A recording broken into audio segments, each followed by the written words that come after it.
was summoned back to Bethany because Lazarus was dying. You might remember that 11 of his disciples didn't want him to go back because it would be dangerous to be that close to Jerusalem and to the authorities who were gunning for him. But when Jesus insisted, then it was Thomas who just shrugged and said, okay, if Jesus is going, then we all have to go so that we can die together. That was Thomas. And when Mary Magdalene and possibly some of the other women who followed Jesus on that Easter Sunday, when they came back to Jerusalem and breathlessly reported that the tomb was empty, that their teacher was not in his grave, then it was Peter and it was John who didn't believe, who went to the garden to check, to verify for themselves that the tomb stood empty. And then Peter and John went back to Jerusalem, to the home where they were staying, and they locked the doors. They didn't understand, and they were afraid, and they hid behind locked doors while this glorious miracle of resurrection was unfolding around them. It was James and John who argued over who would get to sit where at the Master's table, instead of discussing just what his message really meant. And on that awful night in Gethsemane, it was all three. It was Peter, James, and John who couldn't keep their eyes open while their friend and their teacher was pouring out his heart in the garden. And then it was Peter who would later deny knowing him to the temple guards, and it was Judas who betrayed him. So with this plethora of men around him who had failed him, who had betrayed Jesus or run away or just flat out missed the whole point of what he was trying to tell them, what he had been teaching for 3 years. But this group of disciples who had proven to be less than faithful, and remember, these were supposed to be the best and the brightest of the ones that were following Jesus. All of these guys who just were not measuring up. Why is it Thomas who gets to carry the burden of being the doubter, the doubting Thomas? Why is he the one who is somehow less than his 10 brothers? One whose very name has become a synonym for somebody whose doubts are magnified to the point of being a character flaw? That's a pretty good question. It's a good question because actually nowhere in the Gospel of John, which is the only Gospel that contains the story, the other 3 of the Synoptic Gospels don't mention it. But nowhere in his Gospel does John ever really indicate that Thomas's doubt is a negative thing. Through our modern eyes, looking back 2,000 years and looking through the prism of our own faith, we see it as a negative thing. But was he being an unreasonable skeptic? Was Thomas expressing a rational response to an irrational story? You think about it from Thomas's standpoint. Think about it from the vantage point of this first century Jewish man. First you have these wild stories from some flighty women who come back. You know how women are. And then you've got these hysterical stories from these frightened men who are already kind of scared by what the women had said, and then these men are telling these wild stories. So if you hadn't witnessed it yourself, would this make any sense to you? If you were getting the story secondhand.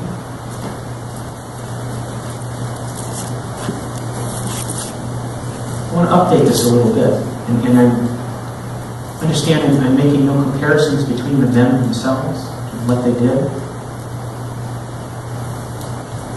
I want you to suppose, instead of Jesus, think of John F. Kennedy. And imagine Imagine that you were a member of John Kennedy's cabinet. And then 50 years ago, just a couple of days after you've seen your president buried in his grave in Arlington Cemetery, some of the other cabinet members suddenly rush up to you and tell you that President Kennedy had walked into a cabinet meeting and talked to them. That this man who was as publicly dead as dead could be was suddenly alive and talking and visiting as though he didn't have a care in the world. And if they came to you with that story, would you have just said, "Oh, cool"? Or would you have said, "Oh, wow, that's really interesting"? Or would you have done what Thomas did? Would you have demanded proof? Would you have demanded proof for this ludicrous story that you were being told? It's the modern response. You would say, "Prove it." You would say, "Show me. I'm going to need to see this. I'm going to need to know it's not a spirit." And that's what Thomas did, and that's all he did. And that's what's seen as a flaw in some circles. It was the thing Thomas did which would forever earn him the disdain and the tongue-clucking disapproval of generations of faithful Sunday school children who would learn all about doubting Thomas and his flaws. But when I was thinking about this week, I was thinking, maybe we should all be that flawed. And we should all be so flawed as to say, look, I need a reason to believe because faith just isn't enough sometimes. You maybe didn't expect to hear that this morning. You maybe didn't expect to hear that not only was Thomas not wrong, but that maybe we should follow in his footsteps. Because, let's face it, that's going to be kind of problematic, because if everybody did that, then Jesus would have a pretty busy schedule showing up to display his wounded hands and feet to every Christian on earth. So that's not really what I'm talking about. But what I am saying, and this is particularly true for those of us who grew up in the Christian faith, what I am saying is that it is possible for us to rely too heavily on just simple, surface-level faith. Because when our beliefs are anchored by that kind of faith alone, if something happens then that shakes that faith, that pulls that anchor out of the ground, then our whole belief system will be threatened. When tragedy strikes, if a child dies or a loved one becomes gravely ill, or any of these things that we take for granted in our lives are suddenly snatched away, and suddenly nothing seems to make sense anymore. And the world is suddenly upside down and inside out, and nothing's what it seemed to be, and the God we thought was our friend and our protector seems to be absent. We could be left wondering, was I wrong? And the God I thought I knew wouldn't let this kind of thing happen. So what does that tell me? In human terms, if we trust somebody, if we truly trust somebody and that trust gets broken, it can feel as though the whole foundation of that relationship has just been swept away. And faith in this sense is another aspect of trust, and when the trust is threatened, what do we have left? I want to go back and reformulate what I said a minute ago. And I want to say that blind faith is not enough. Blind faith because we're human and we're weak. Blind faith is not always enough to weather the storm, so we have to move beyond that blind faith to something more, to something deeper, and we have to find a reason to believe. We have to understand what we believe, and we have to find reasons for those beliefs, and we have to find these things so that we have something else to hold on to when times get really rough. And one obvious way to do that is by studying. Because being an engaged follower of Jesus Christ today means that we're on a continual journey of learning. So we need to take responsibility for exploring the Word and diving into it, and then diving into understanding how it got there and how it came down to us, because there's just so much to learn out there. And every bit you learn is another strand that goes toward anchoring your beliefs.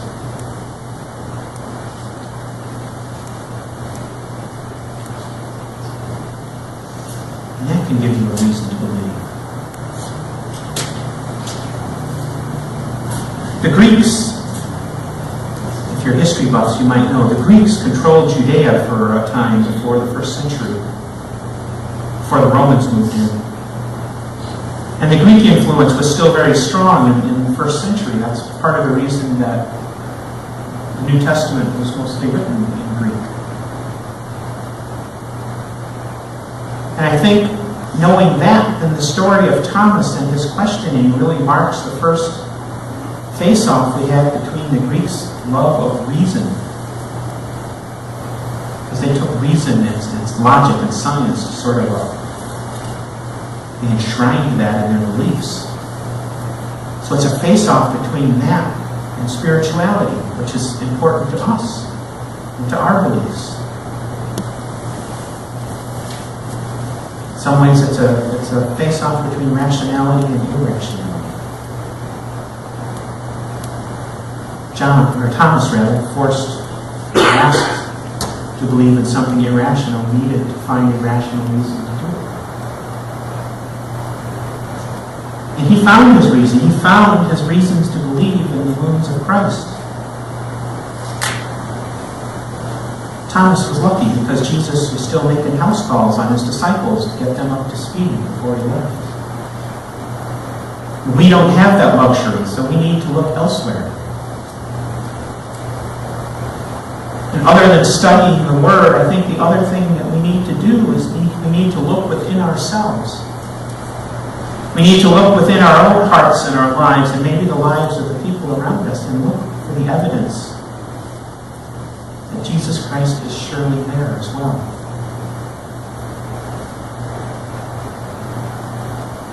And when we look, we can find it in the loving way that faithful Christians minister to one another and to the world around them. We can find it in the service of those who give of their time and their abilities and who share the abundance that God has given them in order to support the church. In today's passage from John, we saw that Christ breathed on his disciples. And that was to impart the Holy Spirit on them. And when you look at the Greek text, they use the word that we've seen before, pneuma. And pneuma means both breath and spirit. And so by breathing on them, he's not just imparting the Holy Spirit, but Jesus is reflecting back to the very beginning of God's relationship with humanity, when God breathed life into the human being he had just scraped together out of the dust of the earth. It's not just the Holy Spirit, then, it's life itself. It's a new life. Jesus breathed new spiritual life into his disciples, and he does it even today. Every bit as much as he did then, and every bit as much as his Father breathed life into humanity.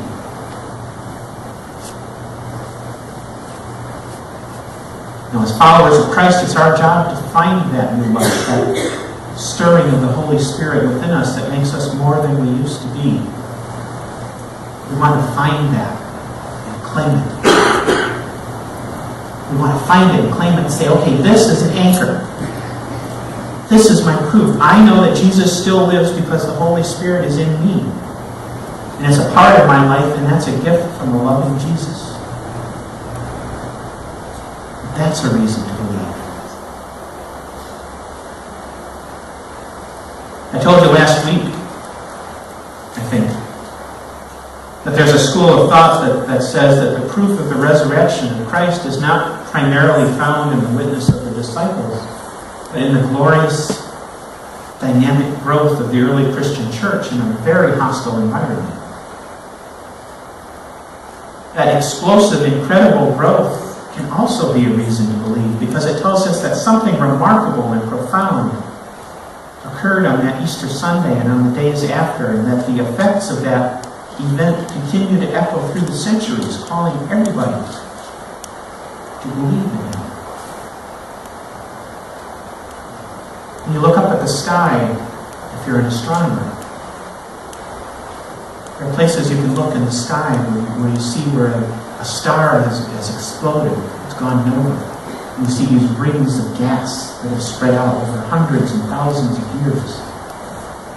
And when we look back at Easter, that's what we see. It's like looking back at time, and we can see the spread of the Spirit that comes from that. And I think that same school of thought might tell us that we continue to see the proof of the resurrected Christ. And we see the works of His church even in the here and now.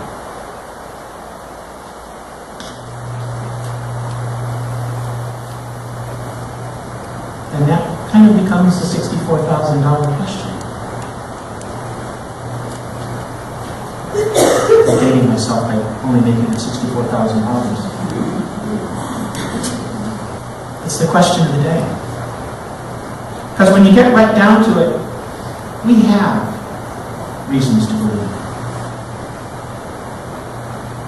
Among ourselves, we have seen Christ working in our lives, and we don't have to prove that Jesus Christ is risen. We don't have to prove to ourselves that Jesus is alive. Okay.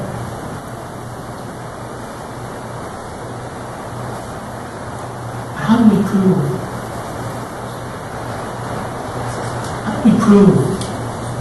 that Jesus is alive in here? How do we prove that Jesus is alive in here? To those who are out there. For those who are searching and those who are struggling today, there are no wounds to see and there are no hands to touch. There's only what we do to show that Jesus still lives. There's only what we do to show that He lives in us, and there's only what we do to show that He loves through us.